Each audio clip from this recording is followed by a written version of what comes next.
économies, eh bien, elles sont aussi à faire pour des particuliers en Bourgogne-Franche-Comté. Notez bien ce chiffre, 24% des ménages sont exposés à la précarité énergétique. Alors, il existe des associations pour les particuliers, pour les aider.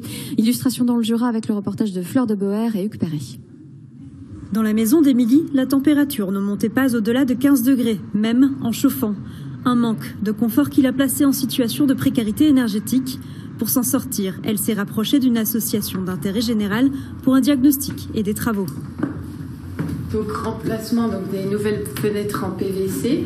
Là, j'ai remarqué une grande différence parce que je sentais des courants d'air et je sentais également des courants d'air sous la porte qui a été remplacée également.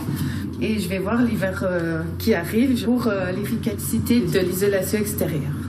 Des travaux d'une durée de 3 ans et d'un coût de 40 000 € qui ont permis un gain d'énergie estimé de 66% sur cette maison. Ça y est, les travaux sont terminés? Oui, ça y est. Là, on avait la situation initiale qui vous classait en F, donc ce qu'on appelle passoire thermique.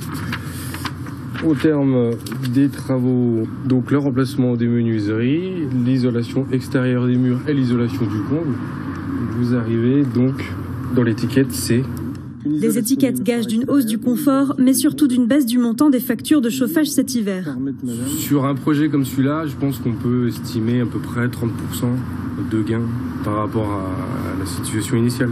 Le cas d'Émilie est loin d'être un cas isolé. Selon l'Observatoire national de la précarité énergétique, la Bourgogne-Franche-Comté serait la région la plus touchée, avec 18,6% de ménages concernés. On peut dire qu'il y a des définitions officielles de cette précarité énergétique. En particulier, c'est quand les charges de logement, les charges de chauffage en particulier, de production d'eau chaude sanitaire, dépassent un certain pourcentage des revenus des ménages. On cite souvent la barre des 10%.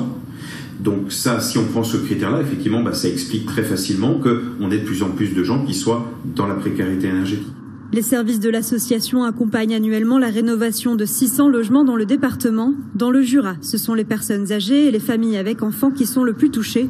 Des ménages, souvent modestes, qui subissent de plein fouet la crise énergétique et l'inflation, sans constater pour autant une hausse de leurs revenus.